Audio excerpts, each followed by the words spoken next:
Just got done with bus training with our bus trainer. It went really good. She was really nice and helpful. And we sat in a couple different seats so I could see where it was easiest to have him and where he liked to be. And so it was really good to sit in different seats and see what he liked. Now he's obviously off because he's been working so hard today. I'm a little out of breath. We're gonna go home and relax, but so he did really good today. Silly.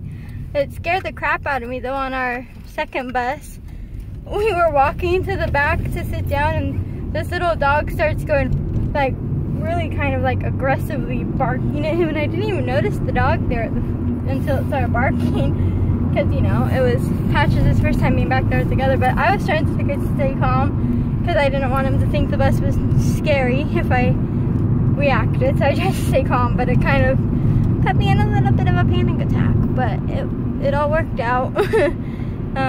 So the lady I was with was really nice, so it definitely helped. Oh yeah, he's exhausted.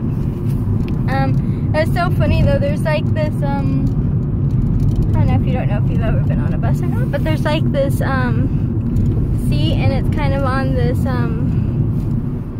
mountain. I don't know. But he actually liked sitting there the best, which was the least place I would think he would like. It's kind of like a step up to it, and then it's on, like, it's higher than the other seats basically. But he actually liked sitting there. But when I first told him to get in there, because in the car he's allowed on the seat, so I think he thought I wanted him on the seat, so he jumps on the seat, sits and looks out the window like such a passenger. It was so hilarious. Yes, in training dogs are allowed in my state, but either way he'd have to learn this. But they are allowed, so it was fine. I corrected it and got him back on the floor, and then he's like, oh, that's not what you wanted. It was just pure puppy brain at the moment of, I'm gonna sit on the seat. That's where I'm supposed to sit, right? But I corrected it and it all worked out. But that little dog had me like nervous for like, until like the last bus ride basically. It kind of stressed me out, but it went good. And we calmed down and he did really good on the last one. Each bus ride he did better and better. The last one he just laid down most of the time. But we did notice every time the bus started slowing down, he thought we were getting off, so he'd stand up. And so that part he needs to work on, because he thought we were getting off at every stop. Which is kind of funny, but we're working on it. Not bad for our first official bus training. And he, in a couple days we're gonna do the same route, so that way both of us can get used to going on that route and learning it, which is good because repetition is very good for me and very good for him. So now he gets to be a puppy, and I think I'm gonna give him a bone when we get home for all his hard work. He wasn't even stressed. He wasn't panting, or sometimes when we got off the bus he'd shake, but I think it's just because he was squeezed in a tight little thing. But he wasn't showing any like signs of stress. Normally he will start like insanely panting, like when he's stressed. Like, it's a little bit now, but I think now he's just thirsty because it's been a long day and he hasn't had water yet. But when he's stressed, he starts like panting really hard. That's the first telltale sign with him. And he's exhausted. It was a lot for both of us. So we're gonna go home and relax. Both of us, because my lungs are sore.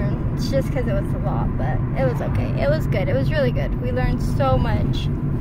And so she was a really good trainer. Hold on. Fire truck. Good boy. Here, sit, Patches.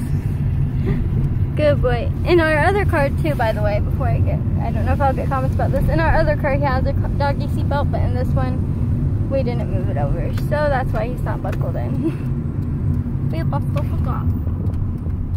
And he normally holds on really good, so whatever. He's not wearing it right now, but yeah. He's thirsty. Are you thirsty? Are you going and get some water? Yeah. And get a bone? Maybe. I really want this for it to stink like raw meat, but we'll see. He worked so hard today, I want to give him a special treat. So probably a bone. That's better than peanut butter, because peanut butter just gets sticky in his face, whereas a bone doesn't at least get sticky. It just makes his breath stink. But we'll see. We have to keep him clean this week because we have a lot of important appointments coming up. So yeah, and he alerted once, even alerted. All I did was scratch my nose and he alerted to it, which is fine. I'd rather him alert than not alert, so whatever. Whatever, floats his boat. He doesn't know the difference between a scratch and not a scratch, so it's alright, huh? And it was cute anyways when he did, so I'm always okay for an alert. It's good training anyway. Even though every time I scratch my nose, I'm like, oh yeah.